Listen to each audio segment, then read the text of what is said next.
Hey, everybody. It is Tuesday, May 14th. You're listening to the Mo News podcast. I'm Moshe Wanunu.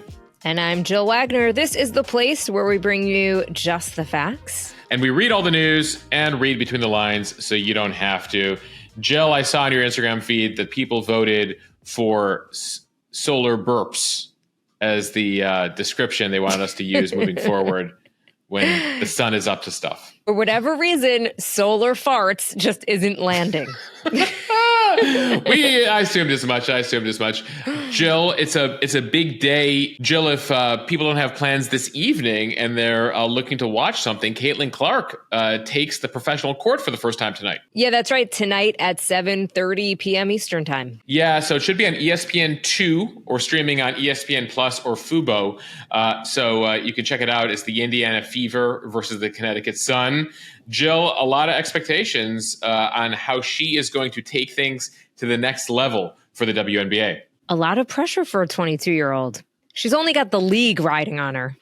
I mean, listen, she's already broken the all-time records for men and women in college basketball, made it, very far both times. She has all these endorsements. She's shown herself to be very capable also in press conferences of, managing all the sometimes asinine questions the media throws at her. So looking forward to watching that tonight. All right, let's get to some headlines here. Some new poll numbers show that the presidential race could be Donald Trump's to lose, why some groups that typically vote Democrat say they are not going to support Joe Biden. But in the Senate, Democrats are holding leads in 4 crucial races that could decide control of the chamber. To 2 political trials, what to know about Senator Bob Menendez's corruption trial.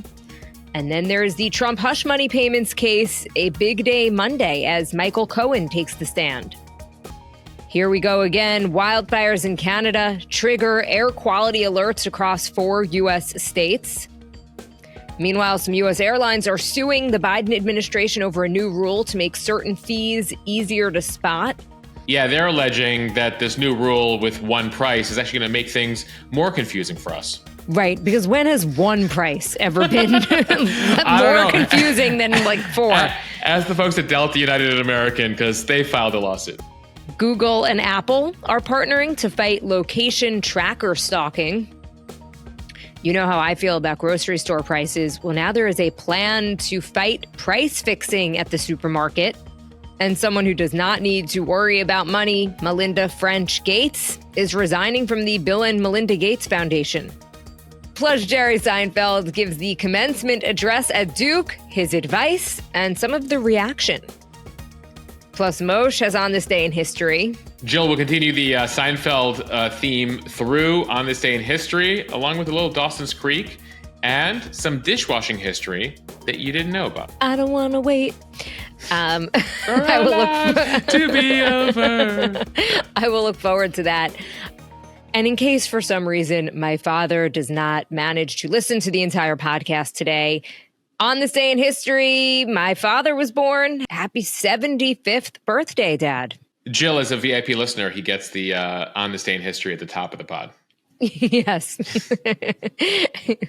We should do like a gold tier of premium. Can you imagine, folks? You're like, oh my God, people are paying their way into the top of the podcast. We're like, we'd like to tell you about what Joe is up to in Boston today. He's in the gold tier. Starting with presidential politics, a new set of polls show that Donald Trump leads President Biden in the states that will likely determine the next president. Some new polling conducted by the New York Times finds that Trump was ahead among registered voters in a head-to-head matchup against Biden in 5 of 6 key states: Michigan, Arizona, Nevada, Georgia, and Pennsylvania. Biden led among registered voters in only 1 battleground state, Wisconsin. The matchup is slightly closer among Americans most likely to vote in the fall, but Trump continues to lead in 5 states among that group as well. As to the question of whether RFK Jr. will play spoiler, the overall poll results were similar. When minor party candidates were included, like Robert F. Kennedy Jr., he got an average of 10% of the vote across the 6 states, and he took votes about equally from both Trump and Biden. The problem for Biden there is that he doesn't even get to 40% of voters in the scenario that RFK is on the ballot. Yeah, and we should note RFK Jr. is trying to get on the ballot in all the key states. Right now, he's only on the ballot in a handful of states.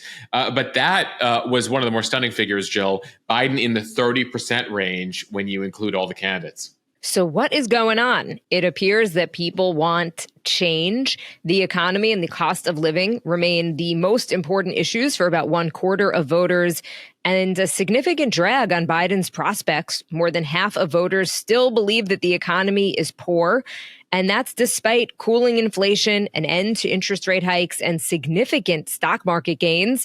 And according to the New York Times, it is young, Black, and Hispanic voters that are really threatening to unravel the president's Democratic coalition.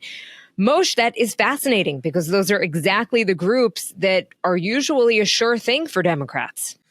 Yeah, in particular, young men, Jill, 18 to 29, who are coming to the Trump side, at least right now, at historic levels. But keep in mind one thing: if you've been tracking presidential elections for a number of years, is young voters, most of them, not really paying much attention right now, 6 months out. So a lot of them could be saying one preference and could switch back. That's going to be a figure we're going to have to check time and time again through that last week of October.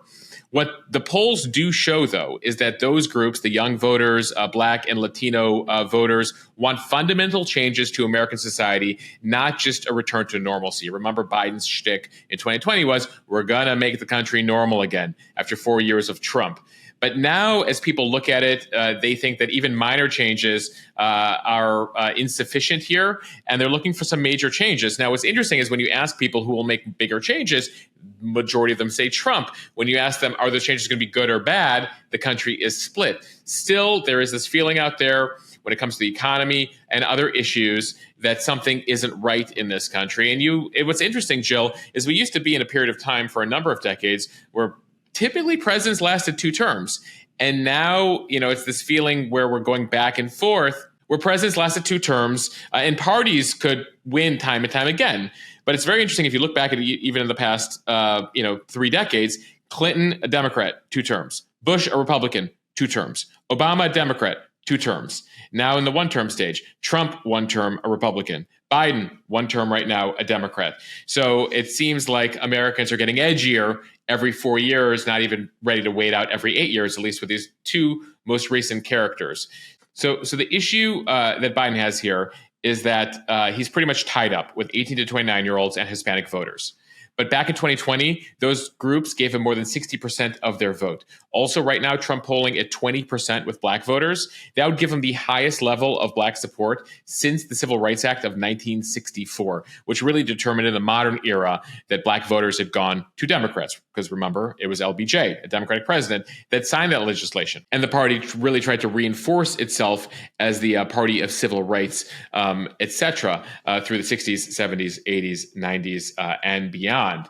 So the poll shows Biden here taking a hit from inflation, cost of living, immigration, the crisis on the border, as well as the war in Gaza, and just that overall desire for change. This is pretty wild. Nearly 70% of voters say the country's political and economic systems need major changes. Of those, 1 in 6 Americans want the system torn down entirely. Unclear what they mean by torn down entirely, but we have seen this trend line now going back to 2008. The Great Recession. The hope and change of Obama did not manifest itself. So what do you got in 2016? The rise of Bernie Sanders and the rise of Donald Trump. On each side, one theme through it all: burn it down. Trump won that. Trump was able to take out the establishment of the Republican Party. On the Democratic side, by the skin of their teeth at times, Hillary pulled it off in 2016. Biden pulled it off in 2020 against Sanders both times. But you do see progressives here trying to effectively do what you saw happen to the Republican Party, which is take down the establishment and bring up the burn it down part of the party, the burn it down candidates. And where progressives are particularly mad right now, and you're seeing this movement, is you saw it through social justice in the last couple of years, and now through the Israel-Gaza issue. Now, notably, Jill, if you really dig into those polling numbers, still, and this is something we've seen, only between 2 and 5% of voters, this includes even young voters, say that the Israel-Palestine issue is the number one issue for them. So I think some of these headlines tend to overplay it.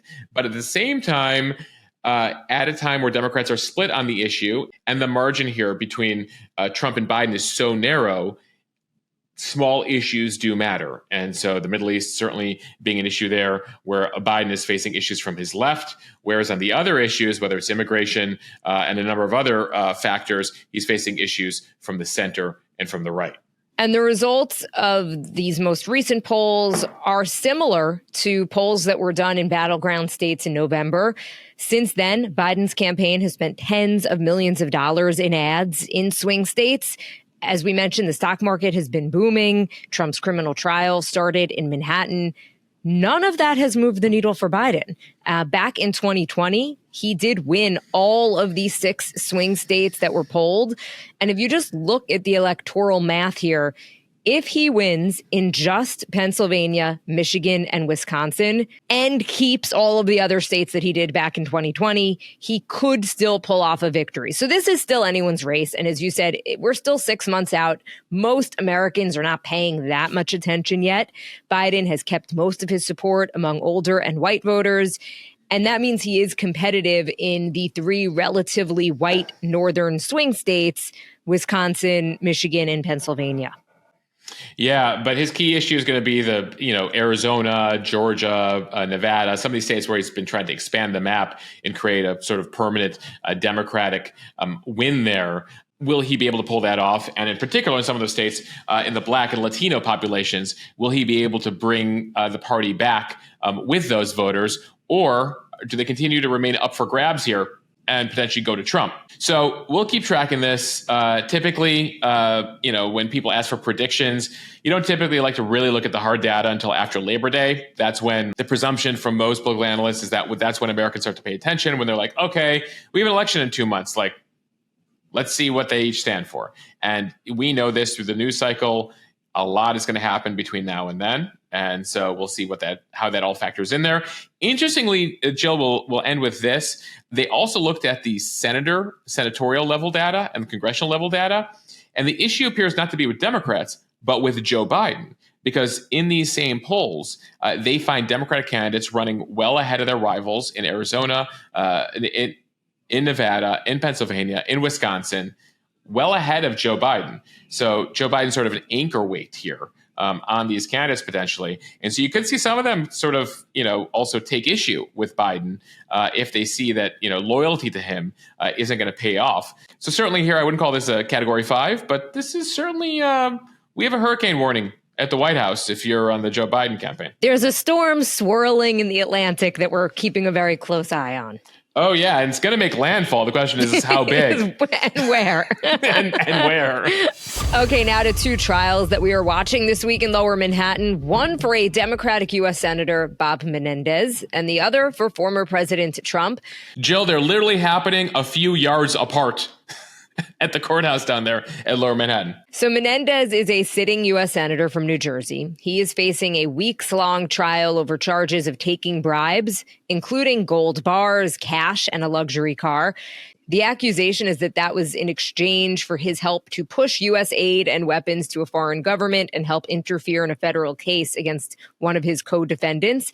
Menendez faces 16 charges, including conspiracy to commit bribery and conspiracy to obstruct justice. He has rejected calls to resign and has even left open the possibility of an independent run for re-election following his trial. Prosecutors say that Menendez and his wife, Nadine, helped several New Jersey businessmen, all of whom were charged in the conspiracy, obtain lucrative contracts with Egyptian and Qatari officials and attempted to pressure authorities to stop investigations into the businessmen and their associates. Jury selection in the case began yesterday. The jury will be chosen from more than 100 potential jurors in federal court in New York City. Defense attorneys have suggested asking the jury pool a myriad of questions, including whether they think someone from New Jersey is, quote, more likely to break the law. Which, by the way, is like sort of a perfect question for a New York jury. Like, what's your bias towards a defendant from New Jersey? I feel like New Jersey and Long Island just have the worst reputations. I think unfairly, by the way, but very interesting. Like George Santos and Bob Menendez are not indicative of all politicians from Long Island and New Jersey. Correct. But if they could seat a Trump jury, I am sure they can seat a Menendez jury. But having just gone through the Trump questionnaire, I thought it was notable that they're trying to ask this question being like, do you have a prejudice against a defendant from New Jersey? New York jury. Anyway, these are serious accusations here. Menendez, longtime senator from New Jersey, he held significant senior positions on the Senate Foreign Relations Committee, including chair of the Senate Foreign Relations Committee. And that is a post with power over foreign military sales and huge influence over legislation. And according to the accusations here, he effectively was using that position to steer contracts and money towards the Egyptian military and effectively helping a foreign government as a sitting member of the U.S. Senate. The indictment alleges that Menendez ghost wrote a letter on behalf of the Egyptian government, attempting to persuade other senators to lift a hold on $300 million in aid. Effectively, other senators read this letter thinking it came from Egypt, and Menendez wrote it himself. Menendez is also accused of passing along sensitive information to his wife, who was serving at the U.S. Embassy in Cairo. His wife then in turn sent the information to a person with the Egyptian government. They conducted an FBI raid several months ago. They found in his home a lot of cash, like $500,000 in cash, inside his jackets, gold bars. They fingerprinted it. They were able to track it to some of the other people involved here. He's been known, Jill, since then as Gold Bar Bob for having gold bars, literally took gold bars as part of this conspiracy. He faces up to more than, actually, 100 years in prison if he's convicted here, though he hasn't been convicted of a previous crime, so he probably won't get that. Still, very serious accusations here. As far as his defense, it appears he's going to have three strategies as far as his defense. Number one, Senator Menendez's team will argue that he has a heritage as a Latino of storing large amounts of money and not trusting banks. So that's defense number one. Number two, he will make arguments that some of this behavior is actually pretty typical of a U.S. senator, including handling lobbying efforts, etc. So basically, no big whoop, no big deal here. And then defense strategy number three, it was his wife's fault. This was Nadine's fault. She did a lot of stuff that he didn't know she was up to. And so he doesn't even know what Nadine was up to. Keep in mind, she's facing a separate trial that'll start later this summer. Right. And in order to prevent that, prosecutors had wanted to try both of them together. But she had said that she was facing some health issues and couldn't stand trial right now. So that is why there are now two separate trials for them. So we'll see how that strategy works. It'll last over the next couple of months. We'll give you updates as we go here. Meanwhile, just a few yards away in another courtroom, Donald Trump had to watch his former lawyer and fixer Michael Cohen testify against him yesterday. Michael Cohen, of course, is a key witness here. He's the guy who paid Stormy Daniels and then was reimbursed by Trump. He was the ultimate loyalist until he felt burned by him and then turned on Trump. So he described before the jurors yesterday the, quote, catastrophic threat that Stormy Daniels presented to the 2016 Trump campaign. Trump's instruction to Cohen, according to his testimony yesterday, just take care of it. In the final days of the campaign, Cohen ended up paying $130,000 out of his own pocket to silence Stormy Daniels and then said, Mr. Trump, you need to pay me for that. In that reimbursement, that's where Trump falsified business records. And that's the core issue of this case, not the hush money payment, not the affair, but the reimbursement being classified as a non-campaign expense.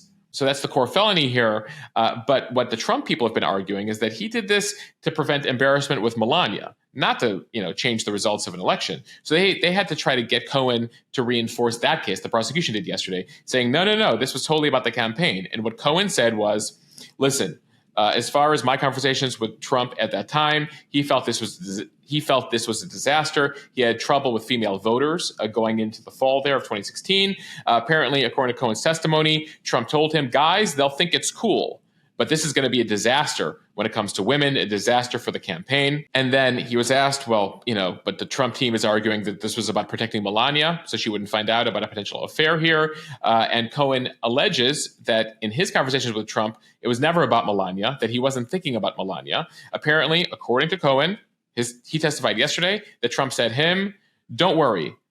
He goes, how long do you think I'll be on the market for? Not long. He wasn't thinking about Melania. This was all about the campaign. The idea there being Trump effectively telling Cohen, even if Melania leaves him, he didn't think he would be single for long. It is a man's world, Moshe. Well, funny enough, Jill, we also learned yesterday that Access Hollywood video that came out in 2016. Do you know who came up with the pushback that it's locker room talk? Melania. We learned from Michael Cohen in the testimony that as the campaign was freaking out about this video coming out where Trump refers to grabbing people by the it was Melania who said, you should just say this was boys talk, this was locker room talk, which ended up being one of the main messages from the campaign. So, Jill, a lot of interesting details here. Keep in mind, Michael Cohen, flawed witness because, of course, he has had to serve prison time for lying to Congress. So that is certainly something that the defense team around Trump will be spending a lot of time grilling Cohen on as they, try to ensure that the jury should not take him seriously. Michael Cohen, also a Long Islander. Not helping your argument about Long Island, Jill. I know, but I do stick to the facts here on the podcast. That's what we do, even when they're not pleasant. Time now for the speed read from NBC News. They're back. We are talking about the Canadian wildfires, which triggered air quality alerts across 4 U.S. states. Hazy conditions blanketed parts of Montana, North Dakota, South Dakota, and Minnesota yesterday, as smoke from wildfires in Western Canada triggered those air quality alerts and warnings. There are about 146 active wildfires burning in Canada. Dozens of fires in British Columbia and Alberta are being characterized as out of control.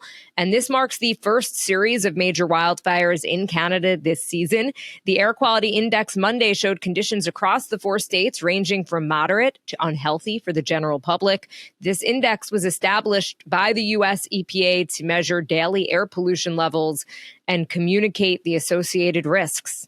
Jill, what's interesting is even during the winter, according to the Washington Post, numerous fires in Canada were still burning under the snow. They call them zombie fires. So the combination of a warm and very dry winter set the stage for the flames to quickly expand again.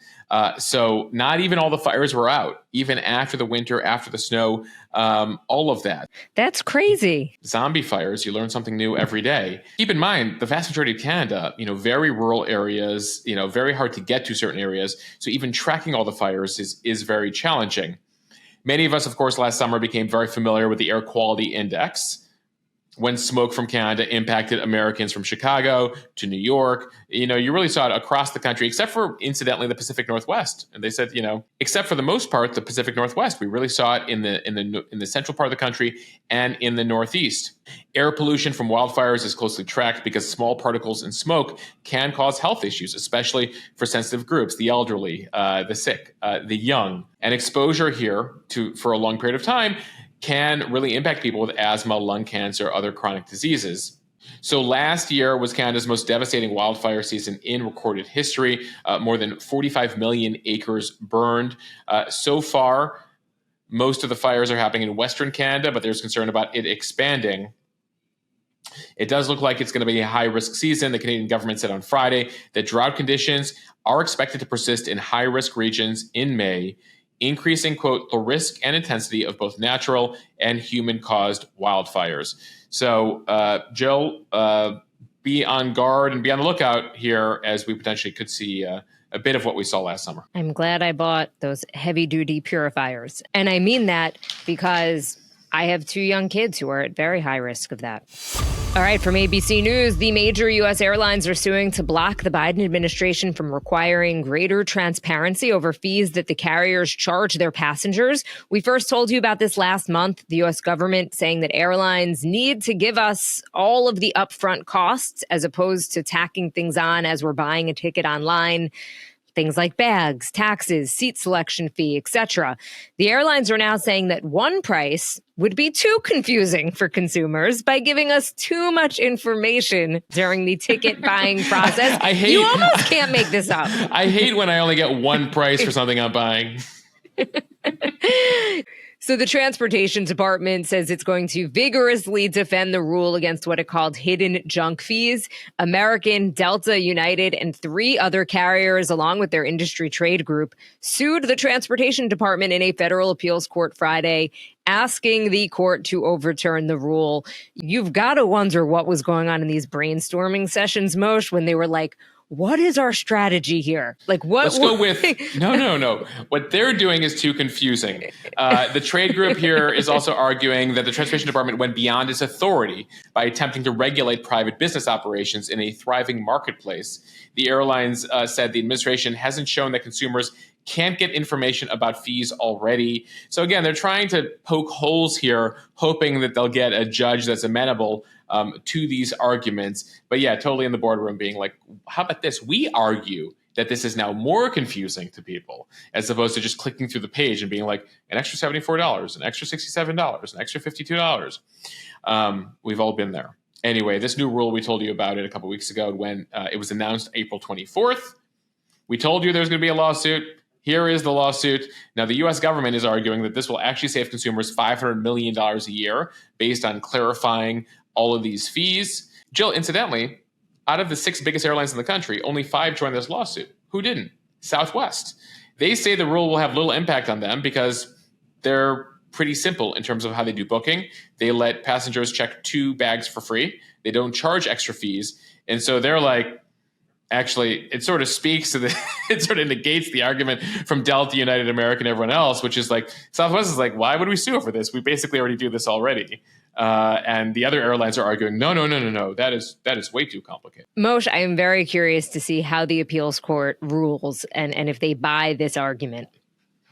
And if you represent one of the 5 airlines and would like to come on the Mo.news podcast to make the case to us that having only one fee when you book a ticket is more confusing, you're cordially invited. Come aboard. From CNBC, Apple and Google announced Monday that updated iPhones and Android phones will show alerts warning users that there is a wireless location tracking device nearby in case the user was not aware that they were being tracked and wants to stop it.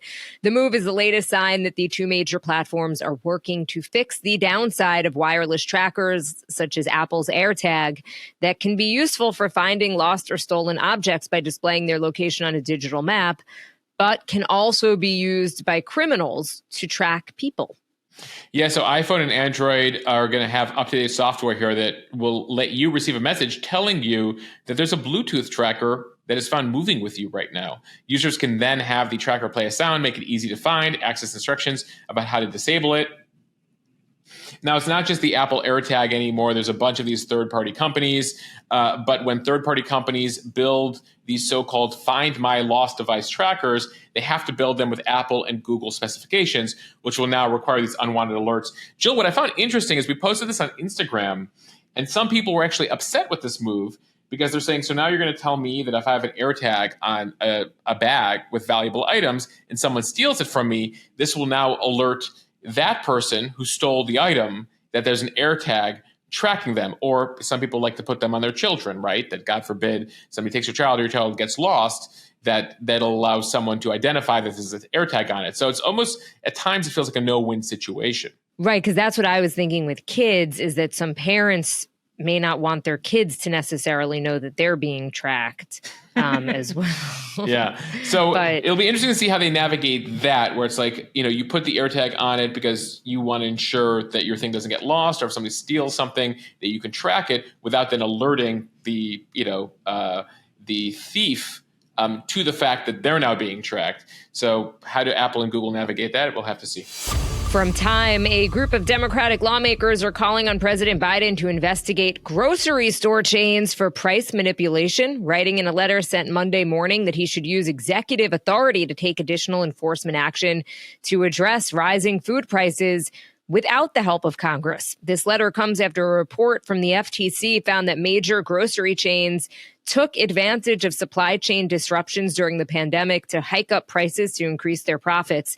Senator Elizabeth Warren, a Democrat from Massachusetts, who helped spearhead this letter, has called for more competition and stronger enforcement of antitrust laws to bring down grocery prices for families.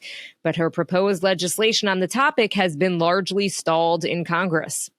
So she's now hoping Biden's going to leverage his executive authority to initiate a major investigation here into alleged price fixing practices at major grocery chains. She's arguing big food companies want to keep these huge profits, and they're hiring a lot of lobbyists to keep Congress from acting here. So they want more action here, and you're hearing from a number of senators who signed on, along with 35 House Democrats. They've outlined a number of proposals here, from encouraging the Federal Trade Commission to issue guidance on potential violations here of price discrimination, to create a joint task force to investigate food price manipulation. And this is throughout the supply chain. This is something we've told you about for a while. And it speaks to a bit of what, actually, we just talked about with the airlines, a bit of what the White House has been trying to do, fighting against Ticketmaster and fighting against the airlines to try to ensure that some of these companies that are calling it inflation, but really just increasing profits, face a challenge here from the administration. Polling data shows that the public remains deeply displeased by the prices that they pay, which have gone up 21%. I mean, anywhere from 20 to 40%, depending on the groceries, in just the last few years. From the Financial Times, Melinda French Gates, the former wife of Microsoft co-founder Bill Gates, announced on Monday she would resign as co-chair of the Bill and Melinda Gates Foundation. The Gates announced their plans to divorce in May 2021 after 27 years of marriage. The two had agreed that she would resign with additional funds for her own philanthropic work if, after 2 years following their divorce, either one decided joint leadership wasn't working. She had initially decided last summer to stay with the foundation. So as part of the separation agreement here, she will take with her $12.5 billion to continue her charitable work. She founded a few years ago an organization called Pivotal Ventures. That's a separate entity which is focused on removing barriers to access and opportunities for minorities and women in the U.S. She's hoping to continue her giving now with a focus on women and families. The Gates Foundation still has about 2,000 employees. By most metrics, the largest private charity in the world, an endowment of $75 billion. A lot of their work has been focused on anti-poverty, global health initiatives, anti-malaria efforts, and other investments across Africa and South Asia. And now to a story that's been getting a ton of attention on social media from the Duke Chronicle. Jerry Seinfeld gave the commencement speech at Duke University over the weekend. He also received an honorary degree from the school where his son is enrolled and his daughter graduated. So he offered graduates his 3 life lessons. 1, bust your ass. 2, pay attention. And 3, fall in love. And he didn't mean with just people. He meant with little things like a really good slice of pizza, or even he talked about his favorite pen that costs $1.50. And then his more important piece of insight, don't lose your sense of humor. Take a listen. We have a little bit of his speech. I totally admire the ambitions of your generation to create a more just and inclusive society. I think it is also wonderful that you care so much about not hurting other people's feelings. In the 1,000,001 ways, we all do that every second of every day. It's lovely to want to fix those things, but, all caps, but. What I need to tell you as a comedian, do not lose your sense of humor. You can have no idea at this point in your life how much you are going to need it to get through. Moshe, I think that that's great advice in life. And I think it's something that we try to do here on the podcast that I hear from listeners all the time that they appreciate, is that the news is rough, but we make it fun. We laugh when we can, because you need a sense of humor to get through some of this stuff. Right. Hey, listen, I think it's worth watching the full 17-minute speech. I think he has some really good insights. And he says, listen, you're Duke grads. You're going to accomplish a lot in your life. But by the way, even at the end of your life, this world will still be a crazy place. And won't be completely fixed. Certainly you will help fix it, but that's just the way the world is. And we'll get that question all the time. It's not just on the podcast. I think it's like Mo.news writ large. Like, we're going to have some fun. We're going to try to explain it to you. We're going to try to give you some context. When people tell you it's the end of the world, it's not the end of the world. When people tell you it's nothing, it's not always nothing. It usually lies somewhere in between. But you got to have a sense of humor as you navigate all of this. And interestingly, Joe, a lot of the headlines that you saw from the Seinfeld speech were not about the speech itself. The speech itself didn't discuss politics, but politics certainly was the headline out of the speech, because about 30 of the 7,000 graduates, again, I'll repeat that, 30 walked out in protest of Seinfeld's speech. Just as they were announcing him, they walked out because of his support for Israel. He and his wife, Jessica, visited Israel after October 7th. She's been very vocal in support of the pro-Israel protests on college campuses. So a couple dozen students walked out. Incidentally, those students who walked out were booed by the crowd for walking out on Seinfeld. And it's interesting because having listened to the speech now, he talks about how, at 22, you don't know everything and you should be open-minded about things. And I don't think it was directed at that group. It was clearly a pre-planned speech, but I found that message interesting. Also notable, Jill, he talked about the idea of privilege and talked about flipping this idea on its head, where he's like, some things that we shouldn't be embarrassed about, we are embarrassed about, and some things that we aren't embarrassed about, we should be embarrassed about. And his two big examples, he's like, I'm going to make the case for privilege because privilege gets a bum rap these days. He says going to Duke is a privilege, one that should be used to open doors. You should be proud to say and use that privilege to do good in the world. He was noting that he had a bunch of writers on the Seinfeld show who went to Harvard, and they were embarrassed. And some of you may know people who went to Harvard. And if you ask people where they went to college and if they went to Harvard, many cases they'll tell you, you're like, oh, where do you go to college? And they'll go, in Boston. I always find it very humorous that the Harvard people didn't want to say they went to Harvard. They wanted to say they went to school in Boston. And eventually you have to get it out of them by the second or third answer. Like, fine, I went to Harvard. And he's like, you shouldn't be embarrassed about that stuff. He goes, you know what you should be embarrassed about that we're not embarrassed about? AI. That we're just giving up and letting AI fill in the gap. He goes, we should be embarrassed about that. And people are very proud of the way they use AI. So, a lot of notable things here. We'll include the link in the show notes. We include the link in yesterday's newsletter as well. Moshe, you had actually encouraged me to listen to the whole speech. Which wasn't a big ask, given that I have a huge Jerry. This wasn't a tough assignment. Joe, I have an assignment for you at work on Monday. I need you to watch Jerry Seinfeld's commencement speech. I mean, I almost wanted to listen twice, but I thought that what he said, and I agree with you, I think it is worth the 17-minute listen. And I loved what he said about privilege. Because what is considered privilege now, right? If you grow up a certain way, in many cases, it's because the previous generation, your parents, gave up a lot to give you that privilege, quote unquote, and you should be proud of it. Proud of it and use it. You should not be embarrassed by it, but use it to do good in the world. And he gave an example saying that he was privileged to grow up in a Jewish family in New York because he wanted to be a comedian. And he said, yeah, because anytime I had a joke, everyone in my family basically had input into how I could make the joke better. And they were like, no, you shouldn't say that the prostitute was behind the... and that's literally what he said. And I appreciated that because you could make the argument that perhaps we have gone a little bit too far in terms of political correctness. I think you very easily make that argument.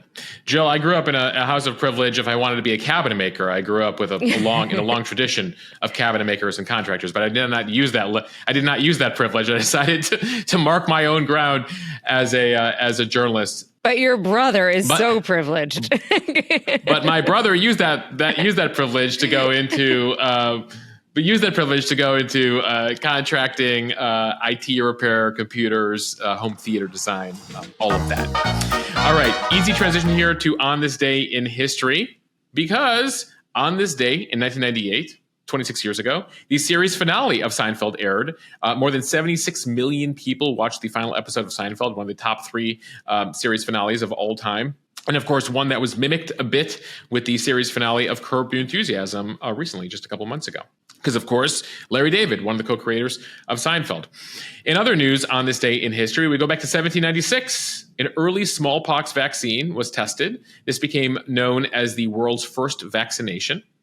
On this day in 1850, the first U.S. patent for a dishwashing machine was issued. His name was Joel Houghton. He patented a wooden machine with a hand-turn wheel that splashed water on dishes, though it's interesting because the first real dishwasher we really talk about was in 1886, several decades later. Josephine Cochran, was a woman who said that the dishwashing machines that exist right now totally suck, and I need to create a practical one. So she designed the first model in a shed behind her house several decades later, and this was the first dishwasher that used water pressure instead of scrubbers to clean dishes. So we have to hand it to the ladies here for inventing the first practical dishwasher. All right. On this day in 1948, the state of Israel was proclaimed the first Jewish country in 2,000 years.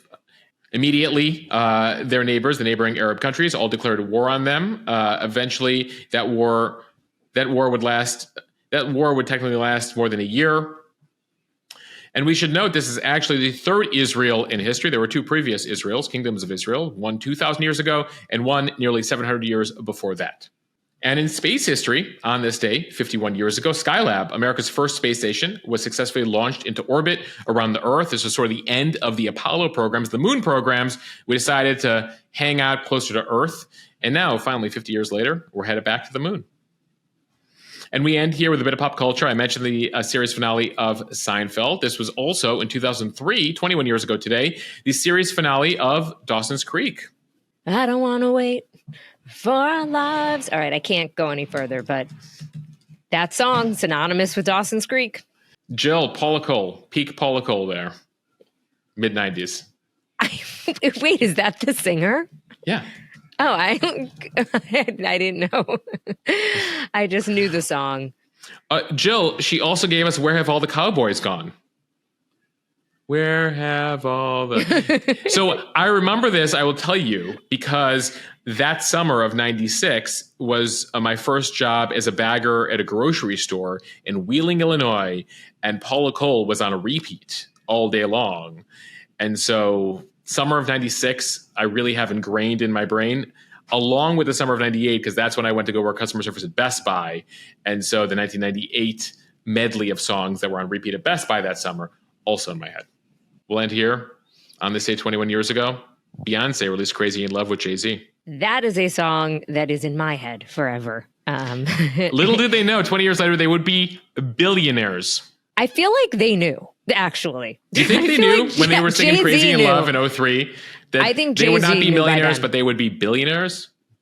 All right. They manifested it, as they say. As he says, I'm not a businessman. I'm a businessman. There you go. You got the pause down. All right, everybody. Thank you for listening to the Mo News podcast. If you like what you hear, please share this with your friends. It will help us grow. Follow us and subscribe so you don't miss an episode, and review us in the App Store. And if you like what we're doing here and you want to support us, consider joining Mo News Premium over at mo.news/premium. You get access to a members-only Instagram account. It gives you weekend coverage. You get your questions answered. You get a weekly news quiz. You get access to a premium podcast with early episodes, exclusive episodes.